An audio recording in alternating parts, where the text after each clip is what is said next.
Dans la vidéo précédente, je t'ai parlé des 5 choses à savoir lorsque tu voyages en van en Sardaigne. Je t'ai emmené au travers des plus beaux paysages de cette magnifique île, notamment lors d'une randonnée où j'ai dormi seul au monde au bord de la mer. Dans ce nouvel épisode, je quitte la Sardaigne pour me rendre sur l'île voisine, la Corse.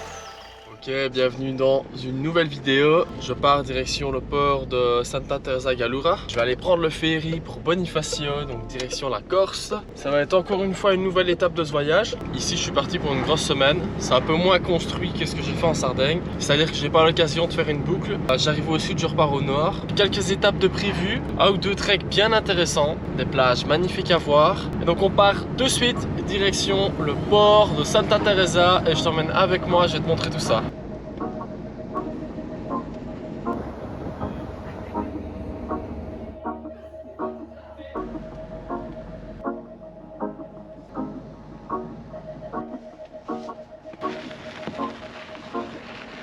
Je suis descendu du bateau, j'ai commencé à rouler directement vers la côte ouest. Je roulais plus ou moins une demi-heure.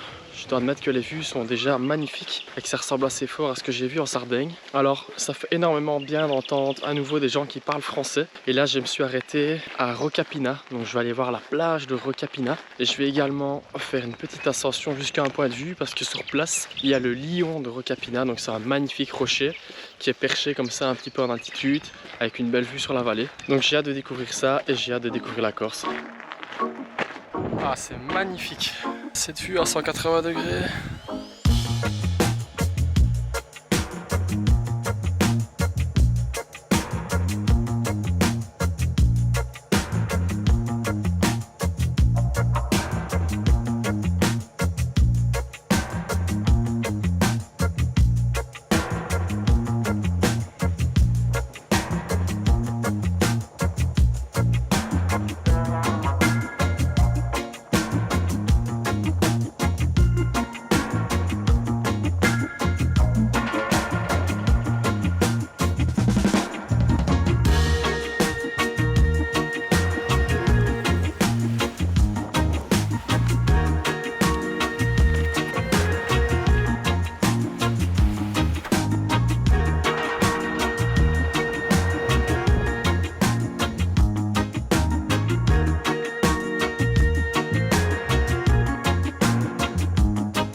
Nouvelle journée, hier j'ai pas fait grand chose, j'en ai juste profité pour chiller. J'avais prévu d'aller à une plage qui était magnifique d'ailleurs et je voulais y faire du kayak ou louer une planche de surf, j'avais vu que c'était possible. Malheureusement quand je suis arrivé sur place, le centre d'activité nautique n'existait plus, il était fermé. Donc j'ai juste chillé sur cette plage, j'ai pris du temps pour moi et là aujourd'hui on va à Ajaccio, donc qui est un peu la ville capitale de la Corse. C'est pas l'endroit en priorité que je voulais voir, mais étant ici, il fallait quand même que j'y aille. Donc un petit peu de route ici à travers les montagnes, c'est magnifique et on va aller voir ça de suite. Donc là, je sais pas si vous voyez, mais ça c'est des impacts de balles. Donc c'est définitivement pas une légende en fait. Je m'en avais parlé mais...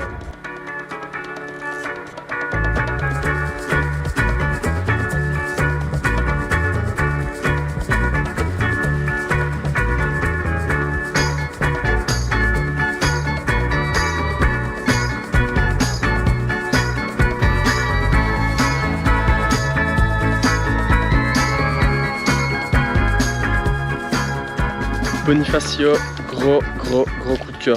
Honnêtement, c'est magnifique, c'est un putain de charme. Je suis vraiment tombé amoureux de ce petit village. J'ai parlé avec une commerçante d'ailleurs qui me disait qu'il y avait seulement 3000 habitants dans cette ville ou ce village. Et qu'en haute saison, il pouvait avoir jusqu'à 15 000 visiteurs qui défilaient par jour. Je trouve ça énorme, c'est 5 fois plus que sa population. Et honnêtement, je comprends pourquoi, parce que ça vaut vraiment le coup. Ici, je suis justement en train de marcher le long du sentier panoramique avec Bonifacio qui est juste derrière moi, c'est magnifique. Je te mettrai les coordonnées GPS du sentier là dans la description et je vais te montrer tout ça d'en haut et puis après je me trouverai un spot pour passer la nuit. C'est parti.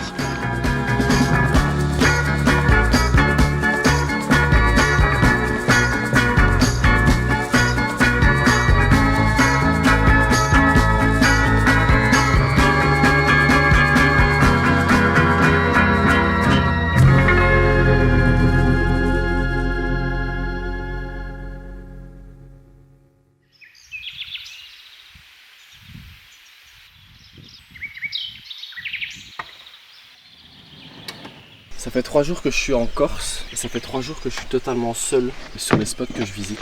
C'est assez agréable et honnêtement je me sens en sécurité.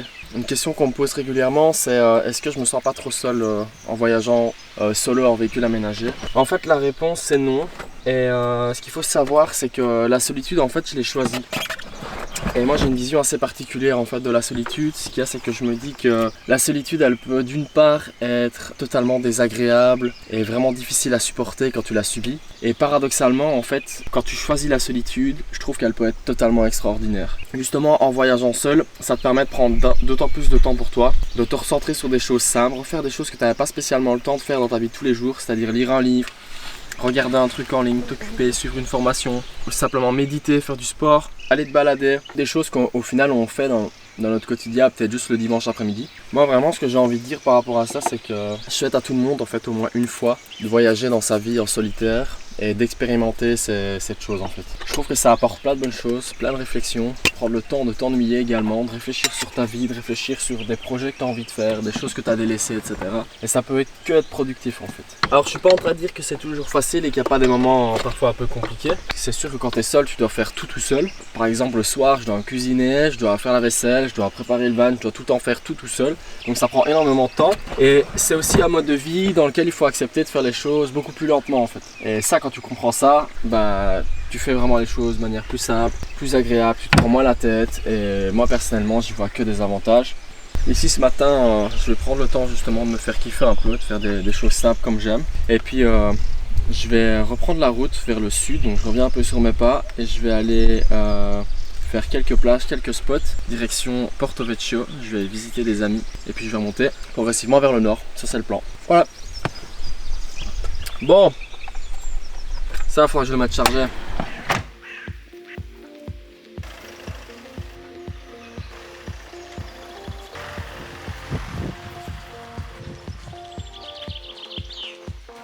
Et oui, parce qu'après il faut récupérer la cam.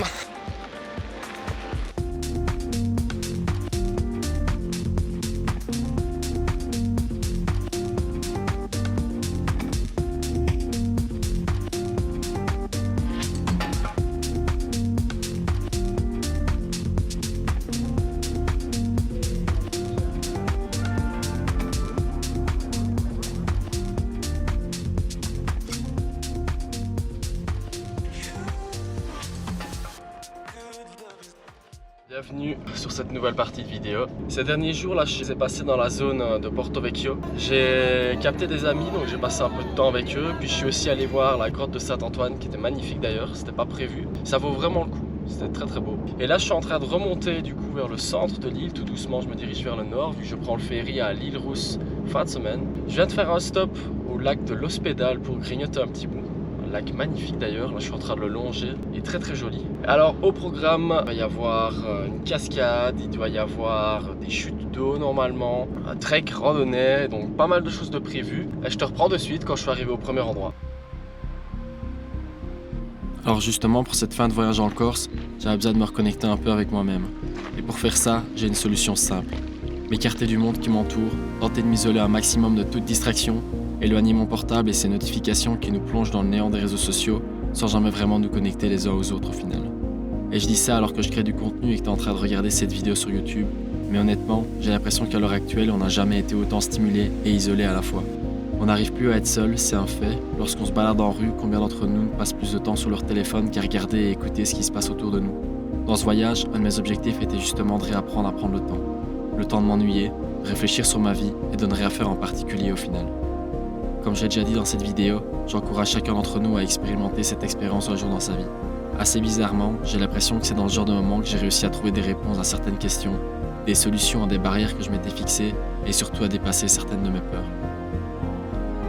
Alors je ne prétends pas qu'il suffit de faire comme moi pour trouver toutes les solutions à tes problèmes, mais je t'invite à réfléchir à ce que je viens de te partager et surtout je t'encourage à essayer de faire quelque chose de différent si tu es à un moment de ta vie où tu sens que tu as besoin de changement. Cette vidéo aurait pu être beaucoup plus longue, mais j'ai préféré te partager cette partie de réflexion tout en te montrant ces magnifiques images de la Haute-Corse.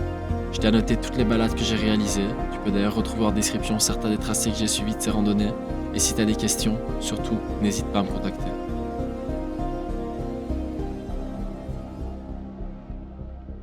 Je te remercie d'avoir regardé cette vidéo jusqu'au bout, j'espère qu'elle t'aura plu. J'ai fait quelque chose d'un peu plus brut où je t'ai immiscé davantage dans mon quotidien, je t'ai montré mes routines, mes rituels en van. Je t'invite d'ailleurs à me poser des questions par rapport à ça en commentaire, ça pourra me donner de nouvelles idées de vidéos pour la suite. Abonne-toi si ce n'est pas encore fait, laisse un j'aime, ça me fera super plaisir. Et moi je te laisse sur de belles images et je te dis à la prochaine pour une autre vidéo dans mon van aménagé.